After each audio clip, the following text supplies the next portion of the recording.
Good morning बच्चों, मैं doctor Lakshmi Tiwari, Hindi विभाग, मरवारी कॉलेज रांची। बच्चों, मैंने पिछले क्लासेस में आप लोगों को जयशंकर प्रसाद की गीत कार्नेलिया का गीत और देव सेना का गीत को पढ़ाई थी और आज मैं उससे संबंधित प्रश्नोत्तर को देखेंगे।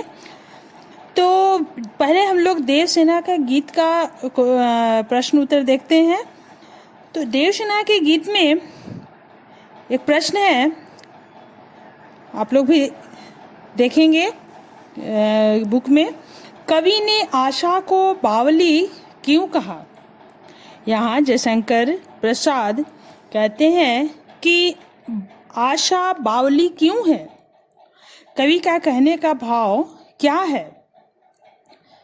तो यहाँ आशा का भाव यह है कि कभी भी किसी भी चीज को प्राप्त करने की चाह बनी रहती है। आशा ऐसी है कि वह प्राप्त करने की चाह हमेशा बनी रहती है। जिस तरह की देव सेना स्कंदगुप्त को प्राप्त करना चाहती है, उससे आशा थी कि उसका प्रिय उसे मिलेगा। इस आशा में वह अपने प्रेम की पूंजी को लुटाती रही, किंतु स्कंदगुप्त ने उसे स्वीकार नहीं किया। उसके बाद है देव सेना की हार या निराशा के कारण क्या है। यानी देव सेना अपने आप से क्यों हार मान लेती है, क्यों निराश हो जाती है। तो देव सेना, इसका आंसर यही है कि देव सेना जब वो स्कंदगुप्त को चाहती थी, जब निश्चल प्रेम करती थी, लेकिन स्कंदगुप्त को पाने में असफल रही। वह निराश होकर स्कंदगुप्त को पाने की आशा छोड़कर देश सेवा का व्रत ठान लेती है और देश का सेवा वो करने लगती है। जब वो अंतिम समय, यानी कि जब जीवन का अंतिम पड़ाव पर जब स्कंदगुप्त देव सेना से प्रणय निवेदन करता है, तब देव सेना उसे ठुकरा देती है, क्योंकि उसके सामने तो राष्ट्र सेवा का व्रत है। यानी देव सेना तब तक राष्ट्र सेवा का व्रत मन में ठान लेती है, तो वो स्कंदगुप्त को ठुकरा देती है। उसके व्रत लेने पर देव सेना स्वयं को पराजित अनुभव करती है, इसलिए उसको मन में निराशा या हार महसूस होता है। उसके बाद है कार्नेलिया का गीत। कार्नेलिया के गीत से भी हम लोग एक दो प्रश्न देखते हैं, जो कि कभी कभी हमारे एग्जाम में भी आ जाती है। उड़ते खग और बरसाती आंखों के बादल में क्या विशेष अर्थ स्पष्ट होता है? यानी उससे क्या पता चलता है, उड़ते खग और बरसाती आंखों। तो बच्चों, कार्नेलिया का गीत का भावार्थ हम पहले बताए हैं। उसमें आप लोग को जैसे बताए हैं, ध्यान में होगा कि कार्नेलिया का गीत में क्या है। कार्नेलिया का गीत कौन गाया है? सेल्यूकस की बेटी गाई है। सेल्यूकस की बेटी कौन है?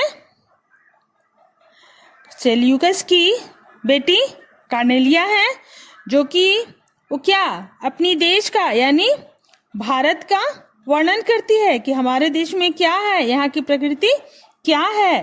भारतीय संगीत के माध्यम से वह वर्णन करती है। तो उसमें एक क्वेश्चन हमारा है कि उड़ते खग और बरसाती आंखों के बादल में क्या अर्थ स्पष्ट होता है। तो उड़ते खग से स्पष्ट होता है कि भारत का प्राकृतिक सौंदर्य और जलवायु ऐसी है जो दूसरे देशों के पक्षियों को भी आश्रय प्रदान करता है। यही कारण है कि विदेशों के अनेक प्रकार के रंग बिरंगे पक्षी भारत को अपना प्यारा पर घर समझकर उड़े चले आते हैं। यानी विदेशों के पक्षी भी भारत को अपना घर समझकर और आते हैं।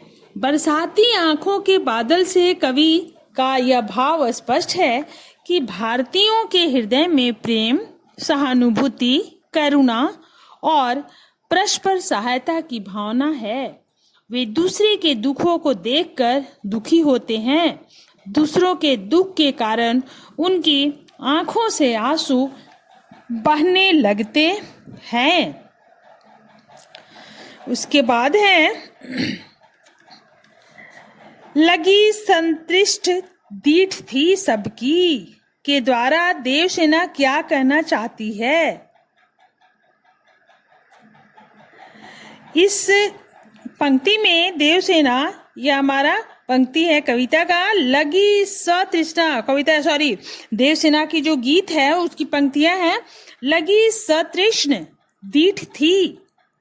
इस पंक्ति में देवसेना यही कहना चाह रही है कि वह जानती है कि उसे पाने के लिए अनेक लोगों की ललचाई दृष्टि पर उस पर लगी हुई थी, ललचाई दृष्टि उस पर लगी हुई थी। उसे इस बात का पता था। उसके बाद है काव्य सौंदर्य स्पष्ट करें। बच्चों, कभी कभी हमारा यह प्रश्न होता है कविता की, यहाँ तो अभी जो कार्नेलिया का गीत और देवसेना का गीत है उसका प्रश्न उत्तर हम लोग कर रहे हैं, लेकिन कभी कभी अन्य भी जो कविताएं हैं उसकी प्रश्न रहती हैं कि काव्य सौंदर्य, शिल्प सौंदर्य स्पष्ट करें। कभी कभी भाव सौंदर्य नहीं दे करके शिल्प सौंदर्य पूछ देता है, या कभी कभी भाव सौंदर्य। मान लीजिए हमारा एग्जाम्पल है कार्नेलिया का गीत का पंक्ति है, और न यह मधुमेह देश हमारा जहां पहुंच अनजान क्षितिज को मिलता एक सहारा। इसका भाव सौंदर्य और शिल्प सौंदर्य, तो दोनों में अंतर है और दोनों जो पूछा जाता है उसी को आंसर देना है। और जब सप्रसंग व्याख्या हो तो सप्रसंग व्याख्या में उस पंक्ति का पूरा भाव, शिल्प, भाषा, सौंदर्य सबका वर्णन करना होता है। तो यहाँ हमारा पूछ रहा है काव्य सौंदर्य, तो काव्य सौंदर्य में भाव और शिल्प, काव्य सौंदर्य यानी कविता की सौंदर्य, जो हमारी पंक्तियां हैं, गीत का हो या कविता का हो या कवि का जो भी हो, उसका भाव सौंदर्य और शिल्प सौंदर्य दोनों को यहाँ बताना है। तो यहाँ भाव सौंदर्य में होगा कि कार्नेलिया की भारतीय सभ्यता और संस्कृति के प्रति गहरी आस्था व्यक्त हुई है। यानी कार्नेलिया के मन में आस्था है किसके प्रति? भारतीय सभ्यता और संस्कृति के प्रति यह भाव उभर रहा है। वह भारत की प्राकृतिक सुषमा और सौंदर्य के साथ साथ उसकी विशेषताओं पर भी प्रकाश डाल रही है। तो ये हमारा हुआ भाव सौंदर्य। और शिल्प सौंदर्य में देखें कि शिल्प सौंदर्य में क्या कहा जाता है, शिल्प सौंदर्य में हमको क्या बताना है। कभी कभी बहुत सारे बच्चे कंफ्यूज हो जाते हैं कि भाव सौंदर्य क्या है और शिल्प सौंदर्य क्या है। तो बच्चों ये आप लोग ध्यान में रखेंगे कि जो पूछा जाए, भाव सौंदर्य पूछा जाए या शिल्प सौंदर्य पूछा जाए या भावार्थ पूछा जाए, उस अनुसार से आंसर देना है। तो शिल्प सौंदर्य में है भारत की प्रकृति एवं संस्कृति और भारतीयों की उत्कृष्टता का सुंदर चित्रण किया गया है। ये शिल्प सौंदर्य, ये जो हमारे पंक्ति है कार्नेलिया के गीत का, अरुणय यह मधुमेह देश हमारा, इसका यह शिल्प सौंदर्य है कि इसमें, इन पंक्ति में भारत की प्रकृति एवं संस्कृति और भारतीयों की उत्कृष्टता का सुंदर चित्रण है।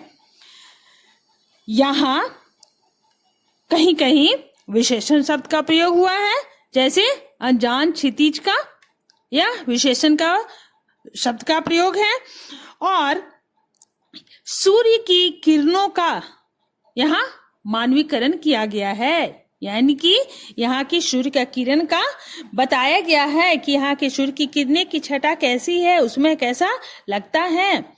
अंतिम पंक्ति में अलंकार भी है कहीं कहीं, और उसके साथ ही साथ इसकी भाषा तत्सम शब्दावली है, और खड़ी बोली। इसकी शैली यानी तरीका छायावादी शैली है। भाषा में कहीं कहीं संगीतात्मकता का गुण भी है, यानी कि जो भाषा, यह गीत जो गाई गई, ऐसे भी यह गीत है तो बोलने से ही समझ में आ रहा है शीर्षक से कि इसमें कहीं न कहीं संगीत की है, इसमें संगीतात्मकता भरा हुआ है। तो इसकी जो भाषा है वो संगीतात्मकता का गुण से उभरते हुआ स्पष्ट दिखाई पड़ता है। तो शिल्प सुंदर में बच्चे हम लोग जाने कि इसमें व्याकरण की भाषा, यानी इसमें व्याकरण में क्या क्या है, विशेषण है, उसके साथ ही साथ तत्सम शब्द है, तद्भव शब्द है, अलंकार है, क्या क्या इसमें प्रयोग किया गया है। शिल्प सौंदर्य में यही बात उभरता है, यानी यही बताना होता है कि जो भी हमारा पंक्तियां रहा, जो भी पंक्ति का काव्य सौंदर्य, शिल्प सौंदर्य करने का हुआ, और शिल्प सौंदर्य में हमको यही बताना है कि कौन सा अलंकार इसमें है, कौन विशेषण का प्रयोग किया गया है कि नहीं, संज्ञा का प्रयोग किया गया है कि नहीं, सर्वनाम का प्रयोग किया गया है। मतलब वो जो पंक्ति दिया हुआ रहेगा उसमें क्या है, उसको पढ़ने से हमको स्पष्ट पता चलेगा उसमें क्या हमको झलक रहा है। तो शिल्प सौंदर्य में उसी का वर्णन करना होता है। ठीक है बच्चों, आज यही हम लोग समाप्त करते हैं, फिर अगले क्लासेस में। धन्यवाद।